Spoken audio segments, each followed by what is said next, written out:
आज तो मालकिन के घर में काम करते करते बड़ी देर लग गई।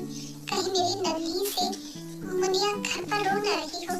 जल्दी जल्दी बर्तन मांजकर घर चली जाऊंगी।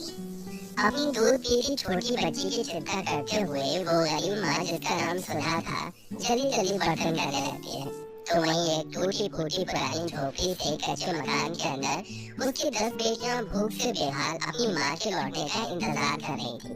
तभी 4-5 साल की रुचि पूजा खाना मांगती है। ललिता दीदी, ललिता दीदी, देखो अब तो शाम भी ढल गई है। माँ कब हमारे लिए खाना लेकर आएंगी? मुझे बहुत जोर की भूख लगी है। हाँ दीदी, मुझको भी पेट में दर्द हो रहा है। सुबह से कुछ भी नहीं खाया है, खाना चाहिए। छोटी छोटी बहनों को भूख से छटपटाते देखकर 10 बहनों में सबसे बड़ी 16 साल की ललिता की आंखों में झरझर आंसू गिरने लगते हैं। अरे रुचि पूजा, तुम दोनों रो क्यों रही हो? पता है माँ हम सबके खातिर आज पकवान लेने गई है, इसलिए उनको थोड़ी देर लग रही है। जब माँ लौट कर आएंगी ना, तो हम सब खुशी खुशी पेट भरकर मीठे मीठे पकवान खाएंगे। पकवान का नाम सुनकर दोनों बच्चियों की आंखों में उम्मीद जग जाती है। सच्ची मुच्ची ललिता दीदी, आज हम सबको पकवान खाने को मिलेगा। मैं तो बहुत ज्यादा खुश हूँ। रोज रोज कंदू कंदू सी खिचड़ी खाकर मैं तो बोर हो गई थी। हाँ लेकिन आज हम पकवान खाएंगे। मैं तो राज कचौरी खाऊंगी और मैं पाल पुरी खीर पूरी सब खाऊंगी। ये ओ बल्ले बल्ले शावा शावा। ललिता दीदी, आपने पूजा रुचि को झूठ क्यों बोला? माँ इस गरीबी में कहाँ से हमारे लिए पकवान लेकर आएंगी? तो मैं क्या करती? मेरे पास और कोई चारा ही नहीं था। बबीता माँ के आने तक हमको इन्हें उलझा कर रखना होगा। अरे मेरी प्यारी मुनिया, चुप हो जा। कहाँ हो तुम माँ? जल्दी से घर आ जाओ। शिखा मालकिन, मैंने सारे बर्तन धो दिए हैं, अब मैं जाऊँ? हाँ ठीक है, तू जा। तभी हिचकिचाते हुए सुधा ने कहा, मालकिन आज महीने की 30 तारीख है, मुझे थोड़े पैसे दे दीजिए। घर में अनाज का एक दाना भी नहीं है, सब घर में है, राशन पानी भरवाना है।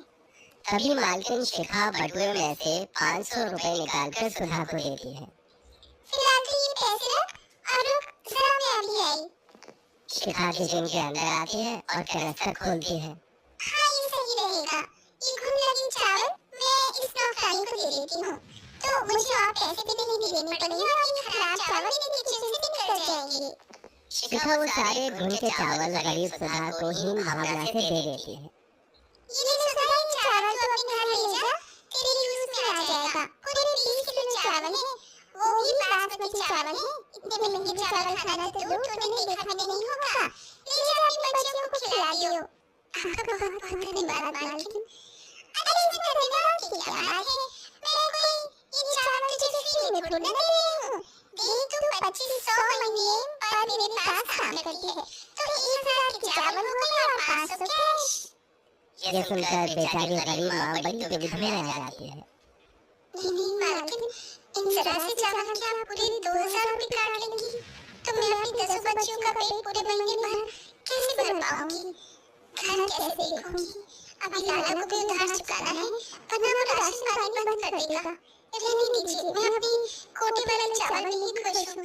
आप मुझे 2000 ही दे देना, अब मैं चलती हूँ। बड़ी चढ़ी करी, मेरी डार्लिंग करी देखी। अच्छा चल रुक तू भी याद रखी, ये चावल भी मिल जा। सुधा चावल की बोरी को सिर पर उठाकर अपनी झोपड़ी में आ जाती है। तभी उसकी 10 बेटियां भूख से खाना मांगती हैं। माँ, आज भाभी, ला जल्दी से पकवान दो। लाडो में पकवान थोड़ी लाने गई थी, मालकिन की घर पर काम कर रही थी। तुम सबको भूख लगी होगी ना? मैं अभी फटाफट से 10 बेटियों के लिए दाल वाली खिचड़ी बनाती हूँ। खिचड़ी का नाम सुनते ही 10 बेटियां दिल उदास कर लेती हैं। सुधा बहुत ही गरीब औरत थी। जिंदगी में उसे दुख, दर्द, गरीबी के सिवा कुछ भी नहीं दिया था। भरी जवानी में उसका पति शराब पीने की गंदी लत से गुजर गया और अपने पीछे उस गरीब माँ की झोली में 10 बेटियों को छोड़ गया। सुधा का सारा संसार उसकी बेटियों में बसता था।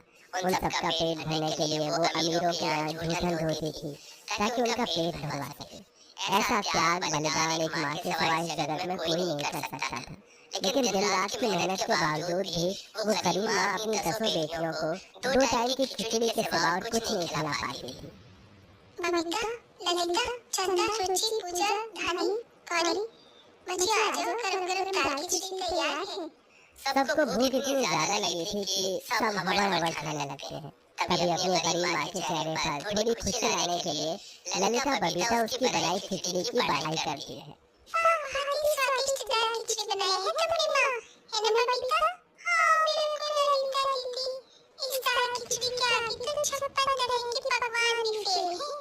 हमारी माँ की बनाई खिचड़ी की बराबरी कोई भी नहीं कर सकता। अच्छा, इतनी अच्छी बनी है खिचड़ी, थोड़ी और डालो बेटियाँ। नहीं माँ, मुझसे भर गया। जहाँ 9 बेटी अपने हाथ से खा रही थी, वहीं सुधा अपनी दूध पीती 11 महीने की बेटी को भी खिचड़ी खिलाते हुए डबडबाई आंखों से बोलती है। खाए मेरे कलेजे का टुकड़ा, तेरी गरीब माँ के सीने में से दूध की धारा सूख गई है। तेरे कमजोर शरीर में अब एक बूंद दूध नहीं बचा जो मैं तुझे पिला सकूं। थोड़ी सी खिचड़ी खा ले। भूख से अशांत बच्ची भी खिचड़ी से मुंह चटपटाने लगती है। बेटियों को खिलाने के बाद अंत में उस गरीब माँ के हिस्से में पतीले में लगी खुरचन आती है। दादी, अन्नपूर्णा, मेरी बच्ची ने पेट भरकर खा लिया। मुझ गरीब माँ का पेट तो वैसे ही भर गया। आपने मुझे जितना दिया, मेरे लिए इतना ही काफी है। बड़ी मुश्किल से पतीले से 3-4 निवाले ही खिचड़ी निकलती है और सुधा के लिए आधा पेट खाकर रह जाना कोई नई बात नहीं थी। उसकी ज्यादातर रातें यूं ही गुजरती थी और ऐसे ही दिन गुजरते हैं जहाँ पड़ोस में बसे हुए अमीर लोगों के घरों में कभी मटर पनीर पकता था तो कभी अपने घर में शाही दावत खाता। वहीं गरीब माँ और 10 बेटी 2 वक्त की खिचड़ी खाकर भी खुश थी। कोई भी अपने घर में होने वाले उत्सव जश्न खुशी के माहौल में सुधा उसकी 10 गरीब बच्चियों को बनाना नहीं चाहता था। भला गरीब से कोई नाता नहीं रखना चाहता। इसी तरह दिन गुजरने लगे।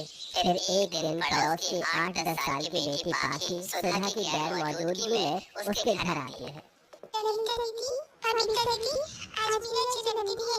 मेरे घर में पार्टी है। आप सब आओगी ना? मेरे घर में आपको केक खिलाऊंगी। केक का नाम सुनते ही गरीब बच्चियों के मुंह में पानी आ जाता है और राधा पूछती है, मेरे केक के अलावा तुम्हारे घर में और क्या क्या खाने को मिलेगा? मेरे घर में बहुत कुछ बनने वाला है। हलवाई आए हुए हैं, बड़ा सा टेंट लग रहा है और मटर पनीर, दाल मखनी, शाही पनीर, पूरी, छोले भटूरे, नान सब मिलेगा। तो फिर हम जरूर खाएंगे। जैसे ही शाम गुजरती है बच्चियां पाखी के घर पहुंच जाती हैं। किसी के कपड़े साफ नहीं थे और न पैरों में चप्पल थी। चंदा की गोद में नन्ही सी बहन भी थी। 10 की नजरें दावत के लजीज खाने पर टिक गई और मासूम बेटियों का बच्चा दिल ललचा गया। दीदी, दीदी देखो ना, यहाँ पर खाने को कितना कुछ है। चलो जल्दी जल्दी से खा लेते हैं वरना खाना खराब हो जाएगा। जैसे बच्चियां खाने के लिए प्लेट उठाती हैं तभी पाखी की घमंडी कसाई माँ राधा का हाथ मरोड़ देती है। अयो, तुम गरीब लड़कियां कितनी बेशर्म हो। तुम जहाँ दावत होती देखती नहीं कि भूखे नंगे की तरह चली आती हो फ्री का ठूसने के लिए। छोड़ दीजिए आंटी जी, छोड़ दीजिए। कहाँ है तुम्हारी माँ? चलो। मोनिका सुधा को आकर बहुत सुनाती है। रस्सी से बांध कर रखो अपनी भुक्कड़ बेटियों को। सुधा, जब देखो कुत्ते की तरह सूंघते सूंघते आ जाती है मेरे घर। पड़ोसन बातें सुनाकर चली जाती है और सुधा बहुत रोती है। क्यों गई थी तुम सब उसके घर? माँ, हम घर नहीं गई थी, पाकी हमको बुलाने आई थी। हम तो बस खाना खाने गए थे। रोज रोज बीमारों वाली खिचड़ी खाकर हम बोर हो गई हैं। हमको भी अच्छा अच्छा खाना खाने का दिल करता है। काश हमारे पास कोई जादू होता तो हम भी अच्छा खाना खा पाते। माँ, मेरी बच्ची, इस दुनिया में जादू जैसा कुछ भी नहीं होता। अब चलो सो जाओ। इसी तरह वक्त बीतता है। तभी एक दिन भारी बरसात होती है। सुधा खिचड़ी बनाकर अपनी 10 बेटियों को परोसती है। तभी एक भिक्षु भीगी हालात में भूखा उसके द्वार पर आता है। बेटी, बहुत तेज बारिश हो रही है। क्या मैं तुम्हारे घर में थोड़ी देर ठहर सकता हूँ? जी आइए न साधु महाराज। सुधा चटाई बिछाकर बाबा को बिठाती है। तभी बाबा खाने की इच्छा जताते हैं। बेटी, बड़ी जोर की भूख लगी है और तुमने मुझ साधु के खाने लायक सात्विक खिचड़ी बनाई है। थोड़ी दोगी क्या? अब क्या करूं? पतीले में तो जरा सी भी खिचड़ी नहीं। आज तो बहुत कम खिचड़ी बनी थी, क्या परोसूं? अपनी माँ को चिंता में पड़ा देखकर ललिता अपनी थाली साधु के आगे परोस देती है। ये लीजिए बाबा जी, आप मेरे हिस्से की खिचड़ी खा लीजिए। अब बाबा खाते जाते हैं और गरीब बच्चियां बारी बारी से अपनी अपनी थाली बढ़ाती जाती हैं। इस तरह 10 थाली की खिचड़ी समाप्त हो जाती है। तुम्हारा बहुत बहुत धन्यवाद बेटी, तुमने मुझे तृप्त किया, लेकिन मेरे कारण तुम्हारी बच्ची भूखी रह गई। ये लो, ये चावल तुम रखो। बाबा अपनी भिक्षा की पोटली में से मुट्ठी भर चावल निकालकर देकर चले जाते हैं। बेटी, इस चावल की खिचड़ी बनाकर तुम सब खाना और खुशियां मनाना, क्योंकि तुम्हारा भाग्य बदलने जा रहा है। बाबा की पहेलियों को सुधा समझ नहीं पाती और उस मुट्ठी भर चावल से खिचड़ी बनाती है। हे भगवान, ये तो इतने से चावल हैं, इसके खिचड़ी में तो एक एक निवाला भी मेरी बेटियों को पूरा नहीं पड़ेगा। काश पतीला भी भर जाता। गरीब माँ की इच्छा जताते ही पूरा पतीला लबालब जादुई खिचड़ी से भर जाता है। इस चमत्कार को देखकर 10 बच्चियों की आंखें फटी की फटी रह जाती हैं। माँ, तुमने देखा पतीले में कैसे रोशनी हुई थी और पूरी खिचड़ी भर गई। हाँ, मगर ये कैसा चमत्कार है, मैं समझ नहीं पा रही हूँ। माँ, लगता है जिन वाली जादुई खिचड़ी है। चलो इसी को झलक खाना मांगकर देखते हैं। मैं चाहती हूँ कि मुझे खाने को दाल मखनी मिल जाए। तभी एक बार फिर से जादुई खिचड़ी के अंदर से चमक उठती है और अंदर से स्वादिष्ट दाल मखनी रुचि के सामने पेश हो जाती है। जिसके बाद पूजा बढ़िया सा पुलाव मांगती है। मुझे बढ़िया सा मटर वाला पुलाव खाना है, दे दो। पूजा के बोलते ही उसकी इच्छा भी पूर्ण हो जाती है। जिसके बाद सुधा कहती है, जादुई खिचड़ी, अगर तुम्हारे अंदर सचमुच में शक्तियाँ हैं तो मेरी झोपड़ी को एक मजबूत मकान में बदल दो। और उस गरीब माँ की ये इच्छा मानते ही पूरी टूटी फूटी झोपड़ी एक सुंदर सी आलीशान घर में बदल जाती है। जिसके बाद उस गरीब माँ और उसकी 10 बेटियों की परिस्थितियाँ पूरी तरह बदल जाती हैं और सुधा जादुई खिचड़ी का व्यापार शुरू कर देती है, जिसमें वो सस्ते दाम पर लोगों को स्वादिष्ट जादुई खिचड़ी खिलाती है और गरीबों से कोई पैसे भी नहीं लेती। वेल प्यारे दर्शकों, अगर आपको कभी ऐसी जादुई खिचड़ी खाने का मौका मिलेगा तो आप कितनी खिचड़ी खाएंगे और क्या विश मांगना चाहेंगे? कमेंट बॉक्स में कमेंट करके जरूर बताएं।